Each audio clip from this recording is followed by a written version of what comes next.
I woke up at 11 p.m. to a phone alert. Critical battery failure. Stepped outside in my boxers. Phoenix, November, cold enough to see my breath. And there she was. Vivienne Cutler, my HOA president, sitting in her white Tesla in my driveway. Her charge cable plugged into my solar inverter, draining 3 months of stored power like a tick on a dog. The smell hit first. Sharp electrical burn, like melting plastic. Then the sound, a tortured whine from my $7,000 battery system dying in real time. $340 of my electricity vanishing into her luxury SUV. Unplug that, now. It's community property. What are you going to do Get away about from the it? car. Turns out, a lot. And that question, that smug, entitled question, is going to cost her more than she ever imagined. What would you do if your HOA president stole your electricity? Drop your state below. I need to know where the worst Karens live. Let me rewind 3 weeks. My name's Garrett Paulson. I'm 54, retired electrical engineer from Arizona Public Service. And 18 months ago, I lost my wife Miriam to ovarian cancer. Our daughter Shayna's up at CU Boulder studying environmental science, Miriam's dream for her. After the funeral, after the medical bills, after the suffocating quiet of an empty house, I threw myself into the one project Miriam and I had planned together, going fully solar. I'm talking 12 rooftop panels, an N-phase battery system that could run my house for 3 days off-grid, and enough backup power to help elderly neighbors when the grid went down, which, in Phoenix summers, happens more than you'd think. I became the neighborhood fix-it guy, helped Morton next door rewire his garage, showed Candace across the street how to reset her breaker panel. Small stuff. It kept me busy, kept me from thinking about the empty side of the bed. The house is modest, 1,800 square feet, beige stucco ranch in Sagebrush Estates, a planned community 40 minutes outside Phoenix, 220 homes, mostly retirees, with an HOA that was supposed to handle pool maintenance and landscaping, emphasis on supposed to. Because 3 years ago, Vivienne Cutler took over as HOA president. Vivienne's 47, married to an orthopedic surgeon, drives a white Tesla Model X with a vanity plate that reads COMPLY1. Yeah, she wears tailored blazers in 110-degree heat, oversized sunglasses that cost more than my monthly electric bill, and carries a clipboard like it's a weapon. She's been president for 3 terms, runs unopposed because anyone who tries to challenge her gets buried in violation notices until they give up. Her specialty? Weaponizing the Architectural Review Committee. Trash can visible past 7 a.m.? $50 fine. Garden gnome half an inch too tall? $100 fine. She once threatened to put a lien on Morton's house because his American flag touched his roof during a windstorm. 3 weeks before that midnight confrontation, I got my first taste of Vivienne's justice. A violation notice showed up on my door. Unapproved solar panel expansion, $2,500 architectural review fee required immediately, plus potential lien if not resolved within 30 days. I stood there staring at the cheap printer paper, still warm from her home office, smelling faintly of toner. My panels had been installed 2 years earlier, fully permitted, county approved. I had every document. I showed up at the next monthly HOA meeting with my permit folder, waited through 20 minutes of Vivienne droning about landscape compliance expectations. When I finally got the mic, I explained calmly, panels installed 2022, all paperwork in order, no violations. She cut my microphone, literally reached over and pressed the mute button on the podium. HOA covenants supersede municipal code, Mr. Paulson. The Architectural Committee has final authority. Pay the fee or face collections. I looked around the room. 30 neighbors, every single one staring at their laps. I paid a $500 good faith deposit to buy time. Went home and did what any engineer does when the system's rigged. I started looking for vulnerabilities in the code. The HOA covenants, that is. All 140 pages of dense legal language that nobody reads until they're being screwed by it. But here's what I didn't know yet. Standing in that meeting room with my useless permits. Vivienne wasn't just power-hungry, she was a thief. And my electrical engineering background, 26 years designing grid infrastructure, load balancing, and fault protection systems, was about to become her worst nightmare. I just needed her to make one more mistake. Turns out, I didn't have to wait long. A week after I paid that deposit, my phone woke me at 2:47 a.m. Not a call. An alert from my solar monitoring app. Abnormal discharge detected. Battery reserve at 34%. I'd gone to bed with 92% charge. In 6 hours, something had drained 58% of my stored power. That's 18 kilowatt hours, enough to run my house for 2 days. I pulled up the consumption graph. A massive spike starting at 11 p.m., steady draw until the alert fired. First thought, equipment malfunction. My inverter was 3 years old, still under warranty. I called Javier, the guy who installed my system, runs a small solar business out in Surprise, and he came out that afternoon. Javier's good people, does quality work, doesn't upsell you on stuff you don't need. He ran diagnostics for 90 minutes, checked every connection, every circuit, every sensor. His laptop showed the same weird overnight drain, but the equipment itself? Perfect. Bro, he said, squinting at his screen in my garage where the battery cabinet hummed quietly. Someone's pulling power before your meter, like physically tapped into your line. That's impossible. Who would? I'm just telling you what the data says. You got anything plugged into that outdoor outlet? He pointed to the emergency generator hookup I'd installed on the side of the house, a 240-volt outlet in a weatherproof box. I hadn't used it in months. We walked outside. The outlet cover was closed, no visible damage, but the housing felt warm to the touch, that residual heat from recent heavy use, the way a phone feels after charging. Javier unscrewed the cover. The terminals inside showed fresh scuffing. Someone had plugged something in, recently, repeatedly. You got a security camera? Javier asked. I didn't. Not yet. That night, I set my phone to alert me the second power draw exceeded normal usage. Then I waited.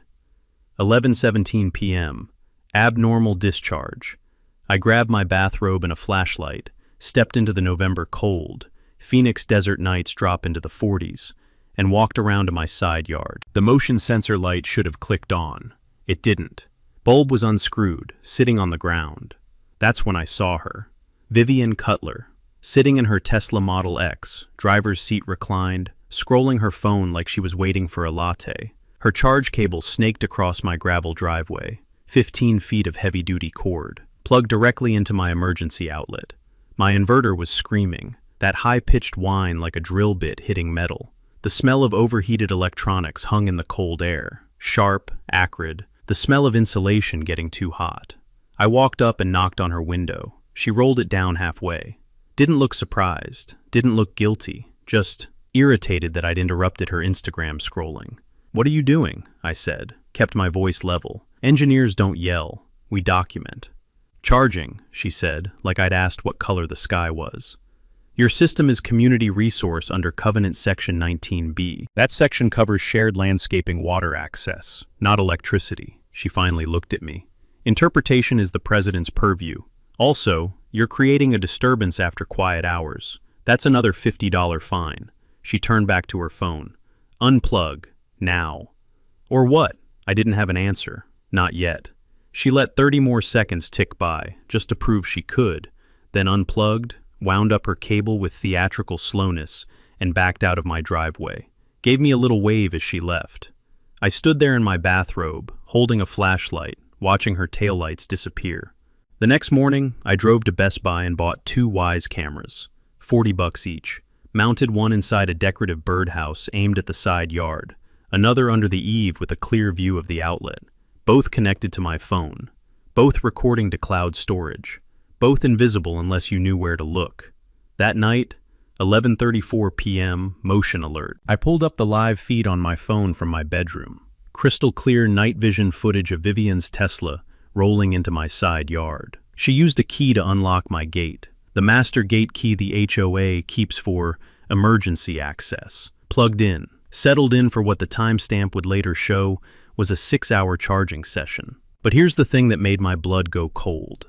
Night 2, reviewing footage from 1 a.m., a second vehicle pulled in behind hers, BMW i8, vanity plate, ORTHO1, Dr. Brant Cutler, her surgeon husband. He had a Y splitter adapter, plugged his car in alongside hers, both vehicles draining my battery simultaneously for 90 minutes before he left. I did the math. 2 weeks of this pattern, some nights just Vivian, some nights both of them. Conservative estimate, $340 of stolen electricity. But the real damage? Deep discharging a lithium battery pack shortens its lifespan. They weren't just stealing power, they were killing a $7,000 battery system, one unauthorized drain at a time. Here's something most people don't know about lithium battery systems. They have something called cycle life ratings. Every time you drain the battery from 100% to near zero, that's one cycle. Most residential systems are rated for 4,000 to 6,000 cycles. Force it to deep discharge every night when it's not designed for that load pattern. You're burning through cycles like a teenager burns through phone battery. After a few months of abuse, your $7,000 investment is worth half that. It's sabotage disguised as theft.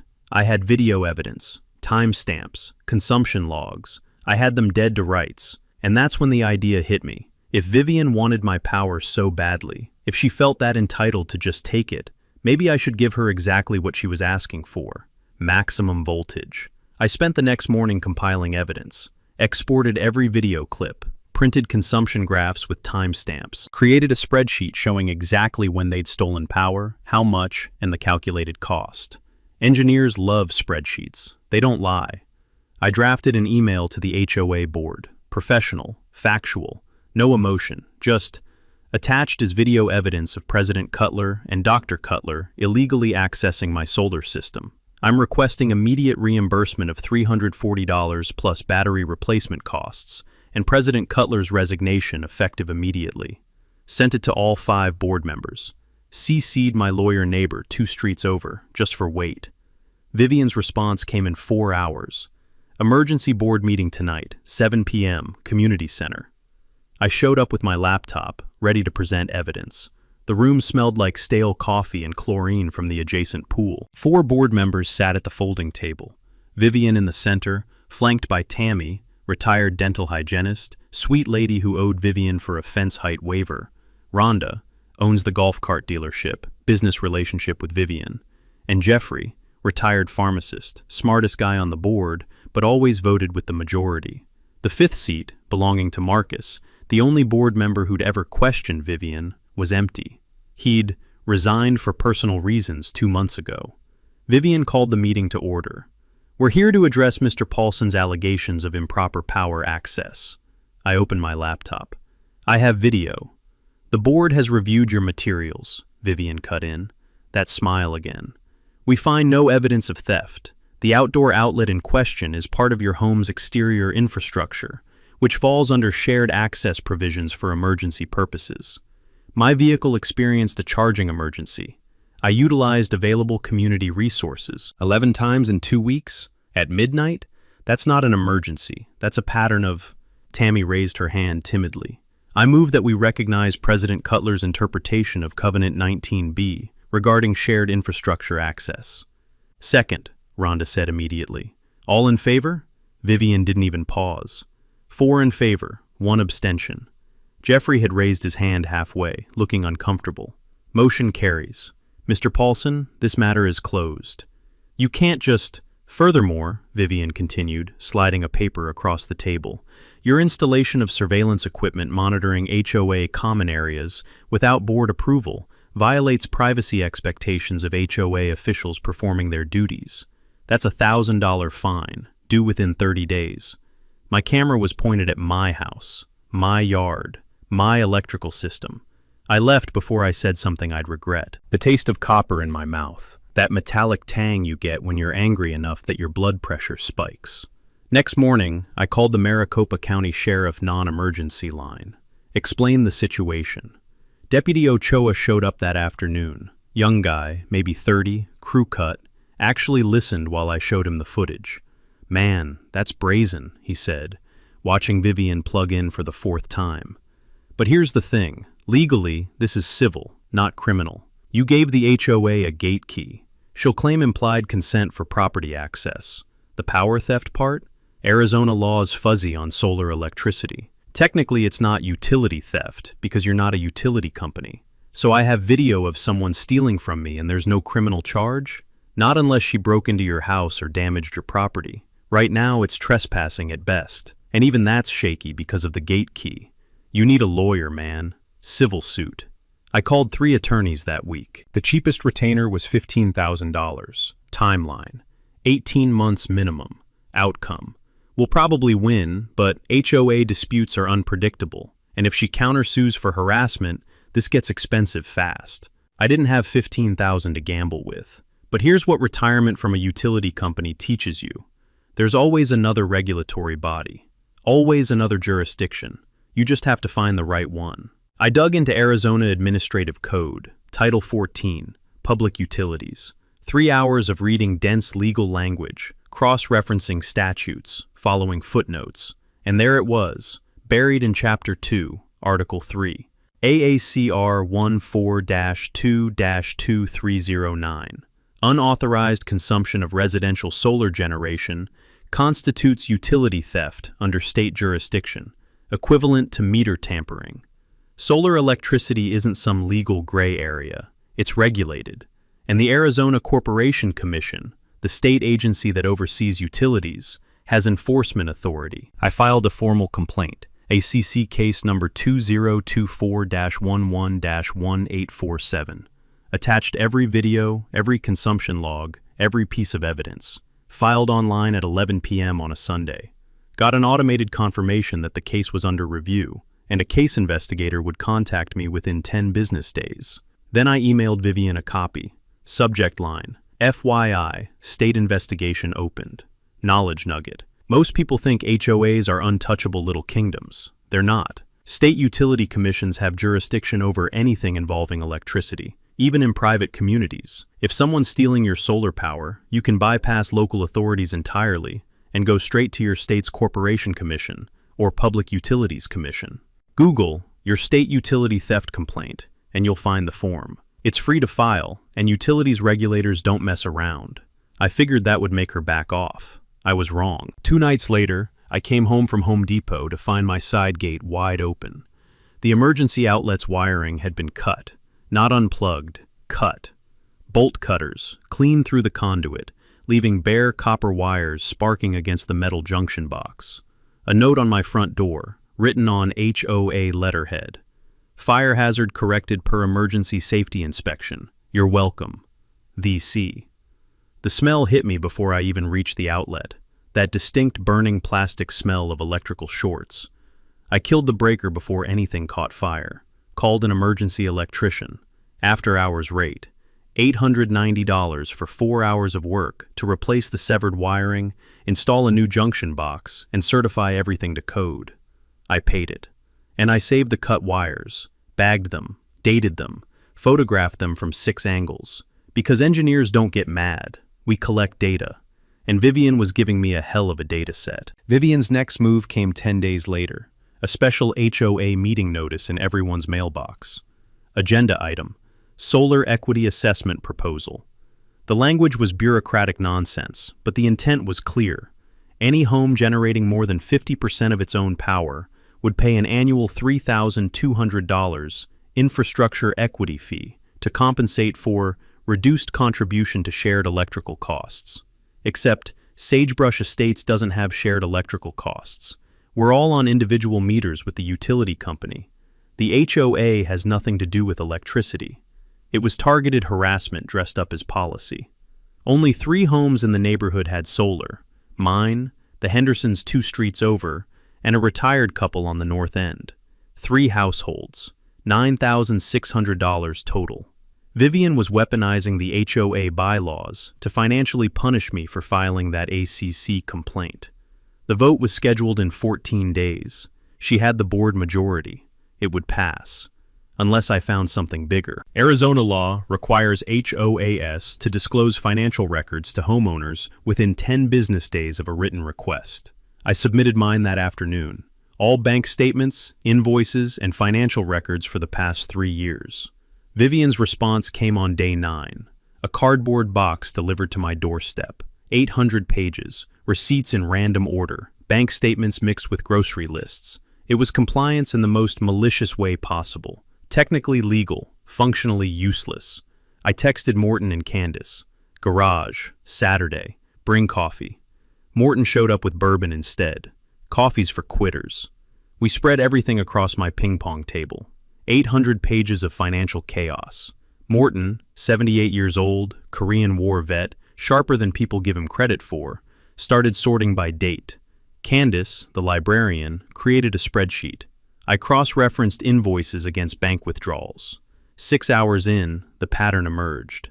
Bohannonscapes, LLC, a landscaping company. 18 months of invoices. Desert hardscaping enhancement, $8,400.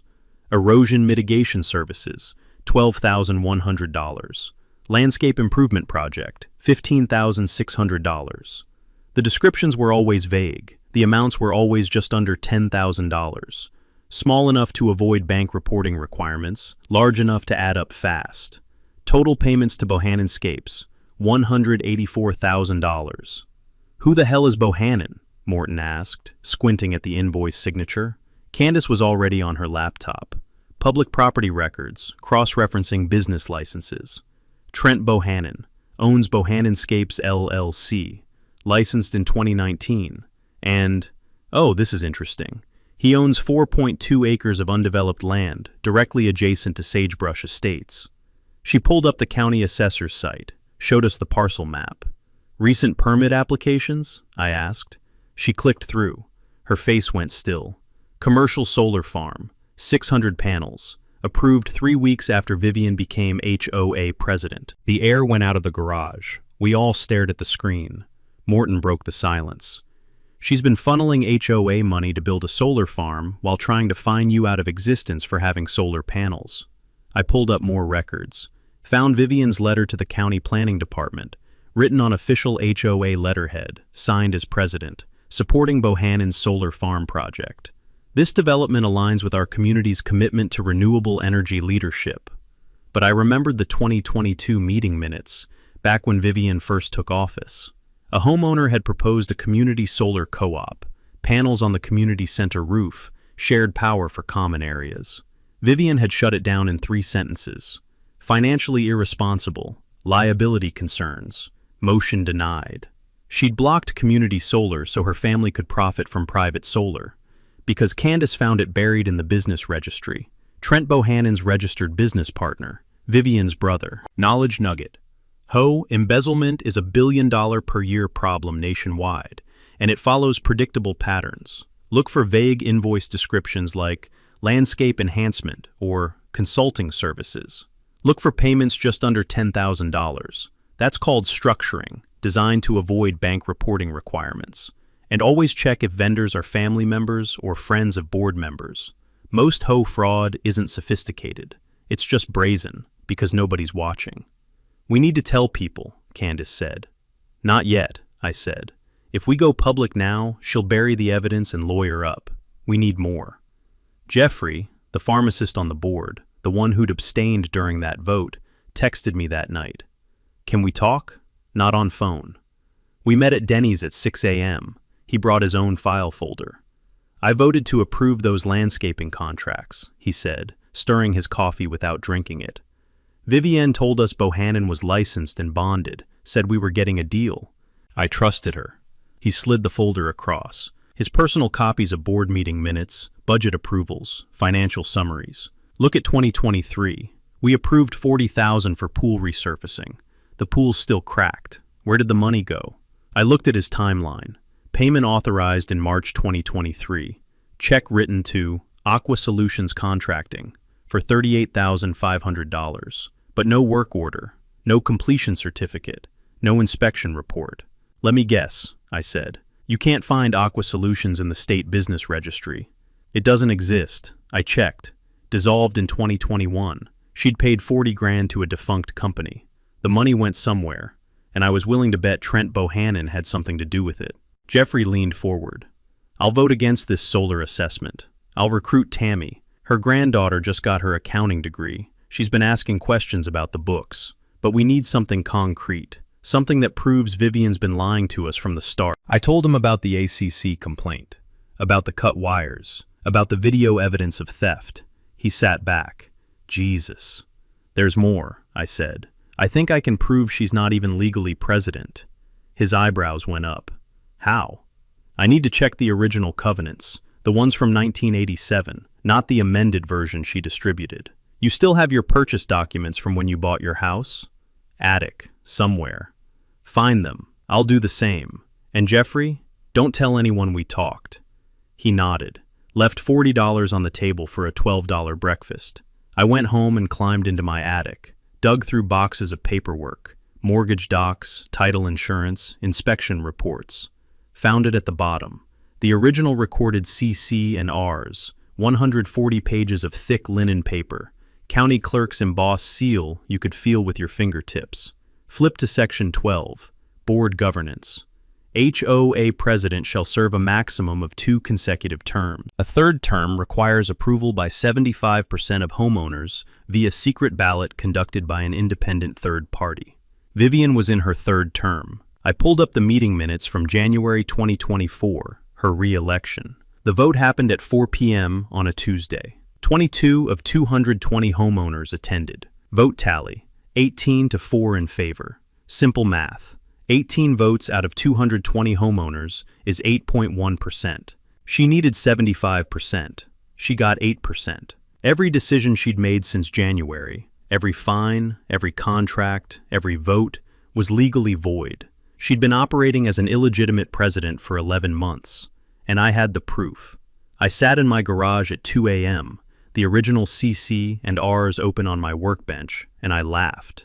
Not a bitter laugh, a genuine, relieved, holy shit, this changes everything laugh. Because I'd been fighting the wrong battle. I'd been trying to prove theft, prove embezzlement, prove corruption, all of which were true, all of which were hard to prosecute. But this was simple contract law, black and white, no interpretation required. Vivian Cutler wasn't the president. She'd never been the president, not legally, not since January, which meant every fine she'd issued, every vendor she'd hired, every covenant interpretation she'd made, all of it was void, including the $2,500 architectural review fee she'd tried to extort from me, including the $1,000 surveillance fine, including tomorrow's vote on the solar assessment. I called attorney Paulson, the lawyer I'd consulted back when this started, the one with the $15,000 retainer I couldn't afford. Left a voicemail. Found something. Call me. He called at 7 a.m. I explained the term limit violation, the invalid election, the 8% approval versus the required 75%. Silence on the line for 10 seconds. You're absolutely certain about that math, he finally said. I'm an engineer. Math is the only thing I'm certain about. I'll take this pro bono. What? Cases like this, HOA board exceeding authority, clear covenant violation, precedent-setting potential. This is how we fix broken systems. I'll draft the legal brief today. We'll file an emergency injunction to halt any votes or financial decisions until a proper election is held. And Garrett, we're going to win. That afternoon, I met with Morton, Candace, and Jeffrey in my garage. Showed them everything. The original covenant, the election records, the math. Jeffrey actually whistled. She's been an imposter for almost a year. More than that, Candace said, reading ahead in the document. Look at section 14. Any contract signed by an unauthorized board member can be voided and reimbursed by the signing party. English, Morton said. She's personally liable for every dollar she spent illegally, every payment to Bohannon, every fake invoice. If we prove she wasn't legally president, she has to pay it all back. $240,000, maybe more. Vivian Cutler, who drove a Tesla, wore designer blazers, and lived in a house with a surgeon's income, was about to lose everything. What's our move? Morton asked. We force a new election, I said. Arizona HOA statute says any homeowner can petition for emergency elections if they can demonstrate board malfeasance. We present the covenant violation at a public forum. Let the neighborhood decide. She'll fight, Jeffrey said. Let her. She's been ruling by intimidation because people don't know their rights. Time to educate them. Candace was already typing on her laptop. I'll draft a neighborhood newsletter. Know Your Rights, HOA Covenant Review Workshop. We'll schedule it for the same night as her solar assessment vote. Free pizza, free legal advice from Paulson, free copies of the original covenants. I'll hand-deliver invitations, Morton said. 220 homes.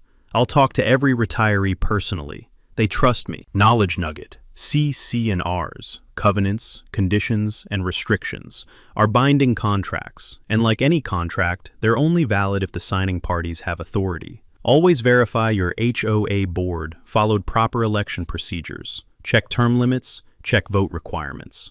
Most HOA boards operate illegally for years because nobody bothers to read the original documents. The county recorder's office keeps copies of every CC and R ever filed. Get the original, not the amended version your board hands out.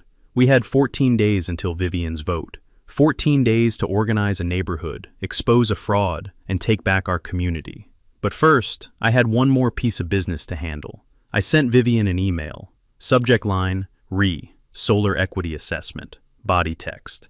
Per your interpretation of Covenant 19B, I acknowledge community shared infrastructure. My inverter outlet remains accessible for emergency use. No hard feelings. Garrett. I was giving her permission, with witnesses, in writing, because the trap was set. The cameras were rolling, and the voltage regulator I'd installed that afternoon would give her exactly what she wanted. Maximum power. She took the bait in 4 hours. Text message to her husband, intercepted by the phone company subpoena Paulson had already filed. The idiot caved. Free charging resumes tonight. Here's what most people don't understand about solar inverters. They're designed with safety features to protect the grid. If voltage gets unstable, the inverter shuts down automatically. It's called anti-islanding protection, required by the National Electrical Code. But there's another mode, island mode, off-grid mode. In island mode, the inverter doesn't care about the grid. It maintains voltage for whatever's plugged in, even if the load is erratic. And here's the beautiful part. If something draws too much power too fast, the inverter compensates by spiking output. It's like a fire hose. Kink it, and pressure builds until something gives. I called Javier at 8 a.m. How fast can you install a secondary inverter on a dedicated circuit? 2 days. Why?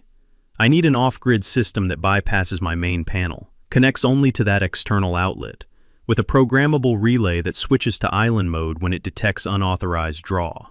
Silence. Javier? Bro, are you building what I think you're building? I'm building a safety feature. If someone overloads my system, the inverter protects itself by regulating voltage. If their equipment can't handle normal grid variance, that's a vehicle design flaw. He laughed. That's not a trap. That's engineering. I bought a used Solar Edge inverter from a forum meetup. 1,200 cash, no questions. Javier showed up the next morning with conduit, breakers, and a relay programmer. We spent 2 days creating a separate circuit. Solar panels to secondary inverter to programmable relay to external outlet. Nothing connected to my house. The relay logic was simple. If current draw exceeds 30 amps and occurs between 10 p.m. to 6 a.m., then switch to island mode plus maximum output. In island mode, the inverter would maintain 240 volts. But I added a microcontroller that introduced tiny oscillations. Nothing dangerous, just enough to make the power dirty. The inverter would spike to compensate. 270 volts, 280, sometimes 290, all within NEC limits. Article 690 allows up to 300 volts for solar installations. I called my buddy Tyrell at the utility company, explained the setup. You're creating an unstable microgrid, he said. Voltage fluctuation within 10% is normal variance. If someone's device can't handle that, not your problem. Legally? Post-warning signage. Stay under 300 volts. You're covered. Same principle as beware of dog. I mounted a yellow sign on the outlet. Caution. Unregulated solar output. Voltage unstable. Use at own risk. Photographed it from 6 angles. Time-stamped. Emailed copies to attorney Paulson. Then I installed proper cameras, 4K security with infrared, audio recording, weatherproof housing. One aimed at the outlet and sign, one at the gate entrance, both recording to encrypted cloud storage. Knowledge nugget. NEC Article 690 covers solar systems. Key point. You can configure your system to protect itself from unauthorized loads. Voltage regulation within code limits is your right. Stay under 300 volts, post warnings, don't create deliberate hazards. You're legally protected. It's the same as having a guard dog. I tested it that night with a space heater. 30 seconds of normal power, then the relay clicked. The heater flickered, voltage oscillating between 250 and 285. 2 minutes later, its internal breaker tripped. Perfect. While Javier and I worked, Candace organized the neighborhood workshop. Professional flyers. Know your rights. Understanding your HOA covenants. Free pizza. Free legal advice. Tuesday, 6 p.m. Morton hand-delivered all 220 homes. Took 3 days. His pitch. Did you know our HOA president might not be legally elected? Come find out. There's pepperoni. Jeffrey worked inside. Secretly recorded board meetings. Arizona's one-party consent. He caught Vivienne. Garrett Paulson thinks rules don't apply. We need to make an example. RSVPs poured in. 140 by day 3. 180 by day 7. Day 10. 207 out of 220 households. 94% turnout. Unprecedented. Vivienne had no idea the battlefield had shifted. The night before the workshop, I sat in my garage looking at Miriam's photo. Our anniversary in Sedona, her smile against red rocks. She'd been a paralegal, taught me about documentation, patience. Paper trail beats anger every time. Honey, I told the photo, I'm about to create the best paper trail of my life. The system was armed. Cameras live, neighborhood mobilized. All I needed was for Vivienne to make one more mistake. 5 days before the workshop, Vivienne panicked. Jeffrey texted from an emergency board meeting. She knows something's happening.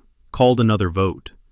The notice went out that night. Certified mail to all households. Emergency special assessment. $500 per home, legal defense fund. Mail-in ballots due in 72 hours. She was trying to raise $110,000 to bury me in lawyer fees. I checked Arizona HOA statute. Emergency assessments require 10-day notice, plus in-person meeting option. She'd violated procedure again. I didn't call her out. Just saved the notice, added it to evidence, sent a copy to Paulson. Then the smear campaign started. Next door post. Safety alert. Resident Garrett Paulson under investigation for unsafe electrical modifications. County inspector scheduled. Keep children away from 4782 Saguaro Drive. Completely false. No inspection. No investigation. Character assassination. 3 neighbors canceled repair requests. Dr. Brandt told his golf buddies my panels were frying the neighborhood transformer. Also fabricated. But while Vivienne destroyed my reputation, she kept stealing my power. Night 1 after trap installation, 11:30 p.m., motion alert. I pulled up the camera feed. White Tesla in my side yard. She plugged in. 30 seconds of normal charging, then my relay clicked. Metallic snap through the audio. Her dashboard lit up. Charging fault. Overvoltage detected. She sat up, confused. Unplugged. Checked with her multimeter. 242 volts. Normal. Because the system resets when you disconnect. She plugged back in. Same fault 30 seconds later. Tried 4 more times before giving up. Night 2. Dr. Brandt came alone in his BMW i8. Same result. Charging error after 30 seconds. His voicemail to Vivienne, captured on audio. Your pet engineer's solar setup is garbage, Viv. I'm not risking my $140,000 car on his janky outlet. They were turning on each other. Night 3. Vivienne brought an electrician. I was deliberately at Home Depot. My cameras caught everything. She used her HOA key, entered without permission. The electrician, Chuck, per his van, spent 40 minutes testing. Finally told her, "Ma'am, this system is code compliant. Off-grid solar means variable voltage. Legal, but inconsistent. Like a construction generator. Why are you using his power anyway? Community shared resource. That's not how solar works, but okay." His invoice, copy blew into my yard, was $320 for diagnostic, charged to HOA account. The report concluded, system meets NEC Article 690, voltage fluctuation within acceptable parameters, warning signage posted. She paid $320 to prove I was following the law. Jeffrey reported. Vivienne was rattled, kept stepping out to argue on her phone. Rhonda asked him privately. Is it true Vivian's been using Garrett's electricity? 48 hours before the workshop, Vivian came to my house. 7 a.m. I was watering my front yard. Her Tesla pulled up. She got out with her clipboard. Withdraw your ACC complaint. Cancel the workshop, or I'm referring your system to county code enforcement. You already claimed you did that on Nextdoor. Was that a lie? This time I mean it. I turned to face her. Does your Tesla still have charging issues? Her face flashed anger, forced smile. My vehicle is none of your concern. Just like my electricity is none of yours. 5 seconds of silence. Then she turned, walked back, and reversed out.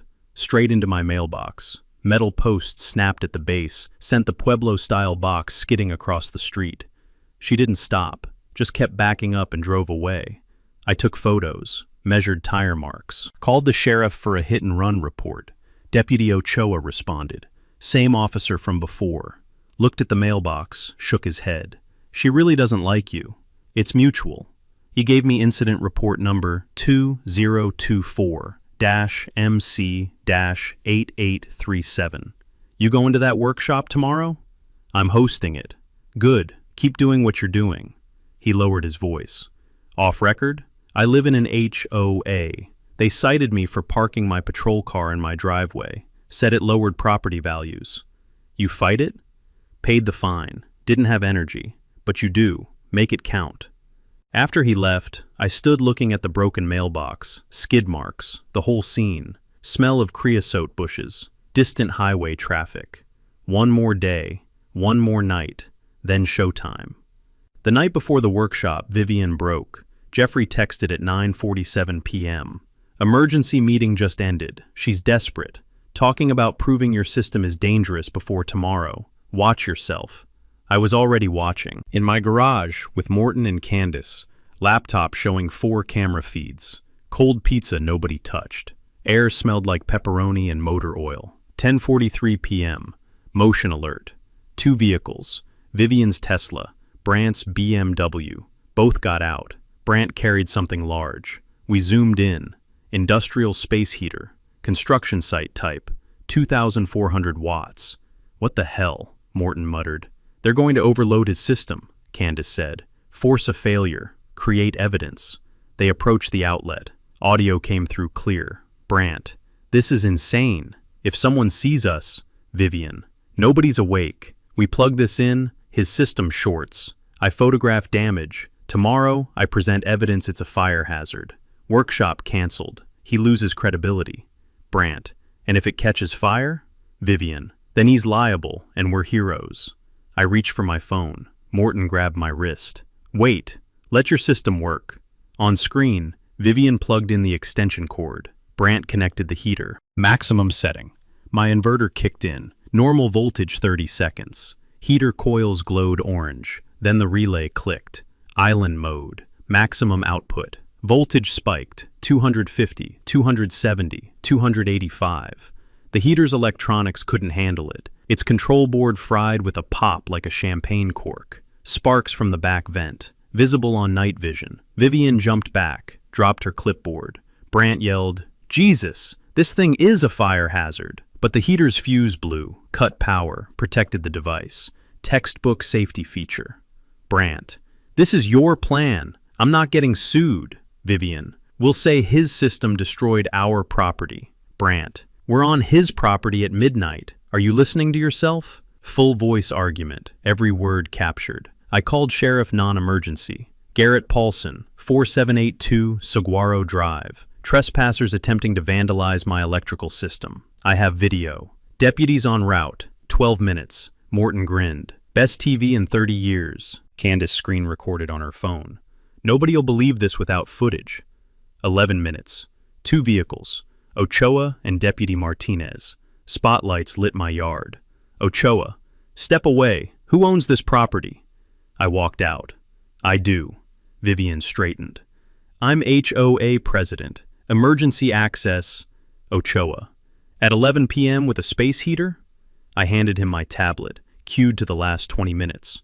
He watched. Martinez watched over his shoulder. Martinez whistled. That's bold. Ochoa. Dr. Cutler, Mrs. Cutler, you're on private property without consent, attempting to damage equipment, criminal trespass, and attempted vandalism. Brant, we're leaving. Don't contact us without our attorney. He grabbed Vivian's arm, pulled her toward vehicles. Vivian, you can't. Brant, shut up, Viv. They left, fast. Gravel sprayed from tires. Ochoa, press charges tonight? Not yet. I want this on record. Report number, statements, video logged. I'll decide after consulting my attorney tomorrow. He handed me report number 2024-MC-8841. If they return, call 911. As deputies left, Ochoa turned back. Off record? I live in an HOA. Keep going. Sunlight's the best disinfectant. Martinez added, make sure that workshop's well attended. After they left, I stood with Morton and Candace. Smell of burnt plastic lingered. Tomorrow's going to be interesting, Candace said. Morton clapped my shoulder. Son, tomorrow's going to be legendary. I texted Paulson. Have sheriff report plus vandalism video. How's this change tomorrow? Reply in 2 minutes. Changes everything. Bringing a prosecutor friend as observer. Might be criminal fraud now. A neighbor texted. Saw Cutlers screaming in their driveway. She threw something at his car. You okay? Another. U-Haul at Cutler's house. Moving? Cracks showing. Perfect facade crumbling. I went to bed at 1 a.m. Didn't sleep. Kept thinking about Miriam, how she would have handled this. She would have said I was reckless. She also would have helped organize evidence. 6 a.m. I was up. Showered. Coffee. Loaded truck with boxes, timeline charts, financial records, video stills, covenant copies. Today, 220 households would learn truth, and Vivian Cutler would learn what happens when you steal from an engineer. Sagebrush Estates Community Center, 6 p.m. 214 homeowners packed into a room built for 80. People sat on folding chairs, stood against walls, spilled into the hallway. The air smelled like pepperoni pizza in anticipation. That electric tension before something big happens. I'd set up at the front, projector, evidence binders stacked on the table, attorney Paulson at my side. Unexpected guests in the back, a CC investigator, formal capacity, KPNX news crew, Candace had tipped them. Deputy Ochoa, off duty, personal interest. Vivian arrived 10 minutes late, no doctor. Brant. He'd filed for divorce that morning, according to Jeffrey's golf buddy who worked at the courthouse. She wore a full business suit like armor, forced smile, brought Tammy and Rhonda. They sat in back. She tried to take the podium. As president, I'll be moderating. Morton stood, 78 years old, voice like gravel. Point of order. Under original CC and RS, workshops are homeowner-led. President observes only. That's not current procedure, Candace stood.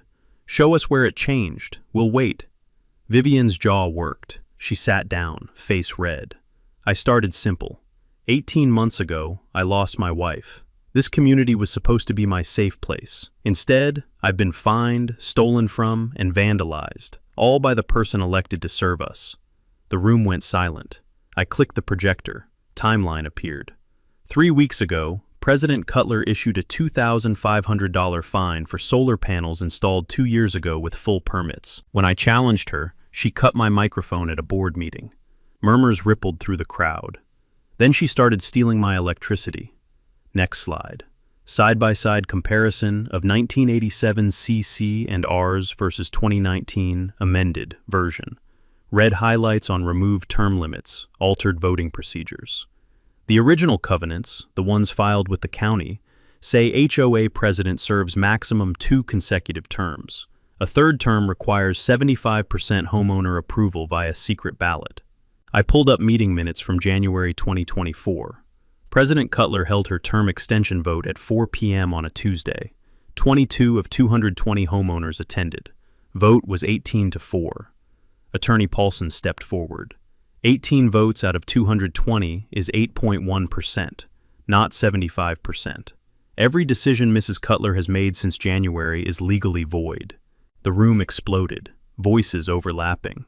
Someone shouted, "She fined me $600 this year." I raised my hand, waited for quiet. There's more. Next slide. Financial spreadsheet. Bohannonscape's invoices, dates, amounts. Over 18 months, President Cutler paid $184,000 to her brother's landscaping company. Our landscaping looks worse than ever. I showed photos, dead junipers, cracked pavement, broken sprinklers. Her brother owns land next to our community. He's building a commercial solar farm. County records show President Cutler wrote a support letter on HOA letterhead, calling it aligned with our renewable energy goals. Jeffrey stood. I voted to approve those contracts. She told us Bohannon was licensed and bonded. He's not. His license expired in 2022. She lied to the board. Vivian jumped up. This is a witch hunt. Garrett's mentally unstable since his wife died. Everyone knows he's been... Morton slammed his hand on a table. Enough! You don't get to weaponize grief. Furthermore, Candace said, standing, I've documented 47 fines you've issued in 3 years. 94% targeted people who disagreed with you. That's not governance, that's revenge. I clicked to the next slide, the one I'd been saving. Video compilation, night vision footage of Vivian's Tesla in my driveway. Timestamps, voltage logs, audio. Your system is community resource under Covenant 19B. The crowd gasped. Someone yelled, She's stealing his power? Final clip, 2 nights ago. Space heater incident. Sparks visible. Brandt's voice clear. This is your plan. I'm not getting sued. Vivian's voice. We'll say his system destroyed our property. The room went dead silent. Then chaos. Shouting. People standing. Agnes, 81, never attended a meeting, was crying. I've been terrified of her for 2 years. Assistant DA Linda Voss stood. For the record, I'm here personally, but Mrs. Cutler, this evidence suggests wire fraud, embezzlement, and utility theft. The ACC investigator will determine regulatory violations. If criminal referral occurs, my office will review. Vivian went pale, sat down hard. I moved to final slide. I moved to dissolve the current board, hold emergency elections per 1987 CC and RS, and freeze HOA funds pending independent audit. Morton seconded. Show of hands, 209-4, 3 against. Tammy and Rhonda had already left. Vivian and one loyal friend voted no. Vivian grabbed her purse, rushed for the door, tripped over a chair, genuinely accidental, scattered papers. Someone photographed them before she scooped them up. Draft email to her attorney about asset protection strategies. She ran to her Tesla. In her panic, backed into Morton's truck. Second hit and run. Morton, that's twice. Someone stop her. Ochoa, deadpan. I'll follow up with a report. After she left, spontaneous applause. Agnes approached me. I've been terrified for 2 years. Thank you. Carlos, young father. We were planning to sell. Maybe we'll stay. Attend every meeting. Vote in every election. If 200+ people had shown up 3 years ago, Vivian never would have seized power. Democracy requires participation, even boring neighborhood stuff. The taste of victory wasn't sweet, it was relief, like finally setting down something heavy. Emergency board elections held 5 days post-workshop. New president, Morton, unanimous. Board members, Candace, Jeffrey, Carlos, Agnes. First action, suspended all pending fines, froze vendor contracts pending audit. Vivian's consequences came fast. A CC investigation concluded. $12,000 fine for utility theft. $1,847 restitution to me for electricity plus battery degradation. Criminal investigation opened for wire fraud and embezzlement. Dr. Brandt's divorce filing became public. Neighbors confirmed moving trucks at their house. Her Tesla? Repossessed. 3 missed payments. She'd been broke despite the surgeon husband's income. She moved out within 30 days. Independent audit revealed $240,000 misappropriated over 3 years. Insurance covered $180,000 through board liability policy. Lawsuit against Trent Bohannon recovered $40,000. Remaining $20,000 shortfall covered by special assessment. $91 per home. Community voted yes, grateful for transparency. But the real win wasn't financial. Local news story aired. Solar homeowner exposes HOA corruption. Went semi-viral, 340,000 YouTube views. I received 1,200 plus emails from other HOA victims. People trapped in similar situations, no idea how to fight back. So I started a blog, the HOA Watchdog, practical advice for fighting abuse. First post, how I built a legal trap, and you can too. Included electrical schematics, legal templates, evidence collection guide. Deputy Ochoa became a regular coffee buddy. Shared his own HOA story, cited for parking his patrol car in his driveway. I helped him file a counterclaim using selective enforcement statutes. He won. Ochoa introduced me to a state representative working on HOA reform legislation. They invited me to testify. Arizona legislature passed the HOA Accountability Act. Key provisions: mandatory financial audits every 2 years, term limits enforceable by law, homeowner right to sue for selective enforcement. The bill cited my case in the preamble. I testified at the Capitol, brought Morton and Candace, packed hearing room. The representative thanked us. You showed what's possible when people fight back. Meanwhile, the new board launched the project Vivian had blocked, Sagebrush Solar Co-op. 120 panels on the community center roof. Excess power sold back to grid. Credits applied to homeowners' bills. Projected savings: $180 per home annually. I volunteered as technical advisor, unpaid. I established the Miriam Paulson Memorial Scholarship, $5,000 per year for a local student pursuing electrical engineering. First recipient, Javier's daughter, Sophia. Full circle moment that made me cry at the awards ceremony. My daughter Shayna visited for Christmas, found me laughing in my workshop surrounded by solar projects. Mom would be proud, she said. You didn't just fight back, you built something better. She was right. The blog helped 300 plus people nationwide fight their HOAs. The scholarship would run for 20 years minimum. The co-op saved families real money. Vivian's criminal trial. Pled guilty to misdemeanor fraud. 200 hours community service. 3 years probation. Her community service? Teaching financial literacy at the senior center. The judge said, "You abused trust. The real victims are your neighbors who believed in you." I attended sentencing, didn't speak, just observed. Afterward, Ochoa asked, "How's it feel?" Honestly, empty. I wanted justice, got it. But it doesn't bring Miriam back, doesn't undo the stress. So what now? I keep building, keep helping people. That's what she would have wanted. Community summer barbecue at the pool. First social event in 3 years. Previous board never funded them. I'm flipping burgers. Morton's telling war stories. Candace organizing kids' games. New neighbors, young couple, approach me. We heard this HOA had drama. Seems great now. Agnes overhears, grins. Oh, honey, let me tell you about the woman who tried to steal our sunshine. Camera pans to my house. New solar panel installation in progress. Inverter outlet clearly labeled. Authorized use only. Violators will be educated. You know what got Vivian in the end? Not the Tesla, not the $340 in stolen power. It was that she never bothered to read page 12 of the 1987 Covenant.